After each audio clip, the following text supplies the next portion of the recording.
அனைவருக்கும் வணக்கம். Welcome to Satish Science Teacher YouTube channel. Today we are going to see the main points on cell biology. This is very useful for TNPSC 1 mark examinations. So please watch it without any skipping because this carries a lot of information on cell. Okay, let's see. Before going to deep into the video, I would request you people, please do subscribe if you are tuning first time in this YouTube channel, and do share with your friends, and also press the bell icon which is next to subscribe button. Then only you will get all the notifications as soon as released from us. Okay, let's see. What is cell biology? It's a branch of biology that deals about the cell. So what is cell? The cell is a basic structural and functional unit of life. Cell is the building unit of living organisms. You can see in a hand how many type of cells are there to work together to perform the function. So cell is known as the basic unit of I. That means me. So they are the microscopic in nature, so you cannot visualize under the naked eye. You can visualize under the microscope only, so it is a microscopic nature. And there are two types of cells. One is plant cell and another one is animal cell. And usually the organisms are made up of various organs like eye, brain, bones, stomach, kidneys, like that. These organs are made up of various cells. These cells are composed of various organelles, that is subcellular particles or cellular subparticles. They are known as organelles. Examples: lysosomes, mitochondria, like that. Okay, so the cellular organelles means they are subparticle of cells. See the picture.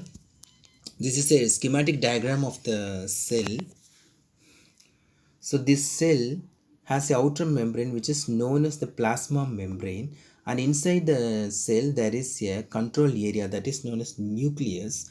And the nucleus, and you can see the mitochondria and vacuoles, rough endoplasmic reticulum, smooth endoplasmic reticulum, nucleus. All these particles of cells are embedded in a cytosolic fraction. That cytosol is otherwise known as cytoplasm.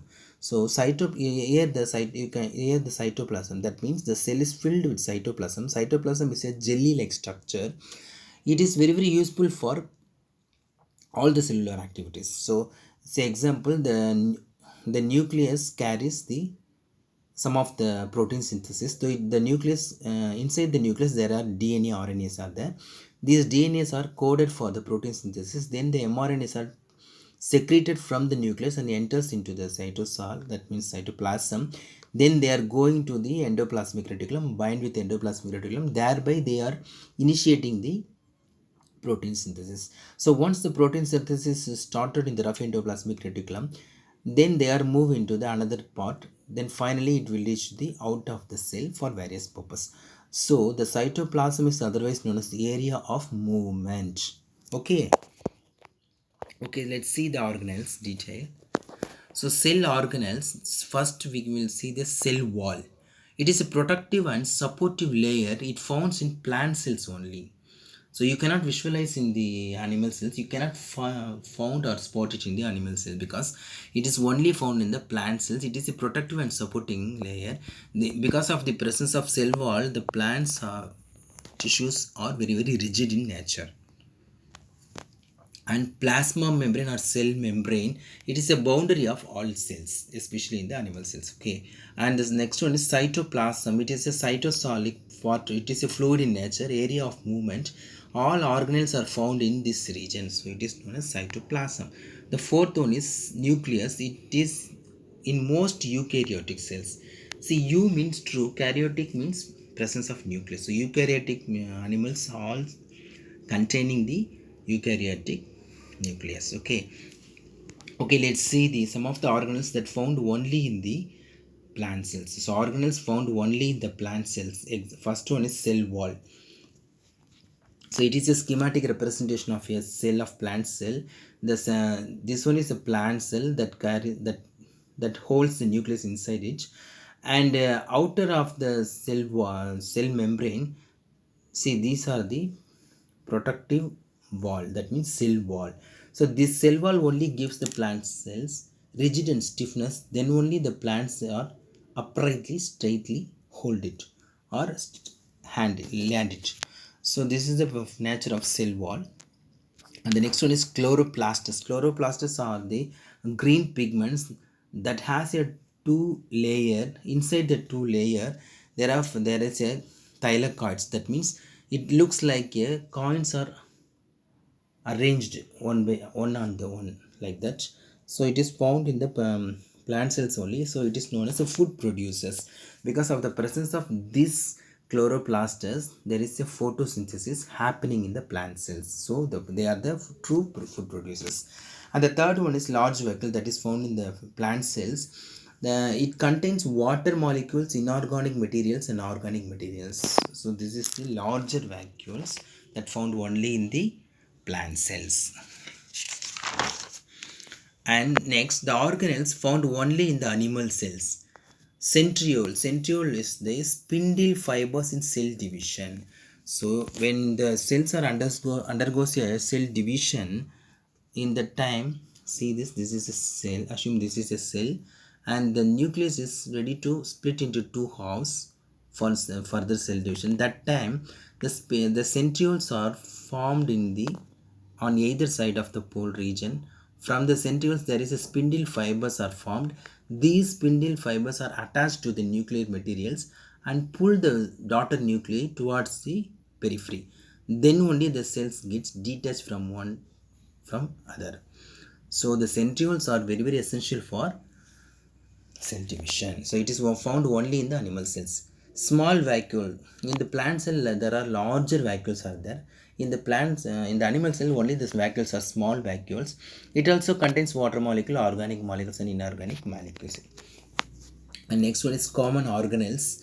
The first one is nucleus. Nucleus is the largest organelle. It controls all the cellular activities, so it is known as the brain of the cell.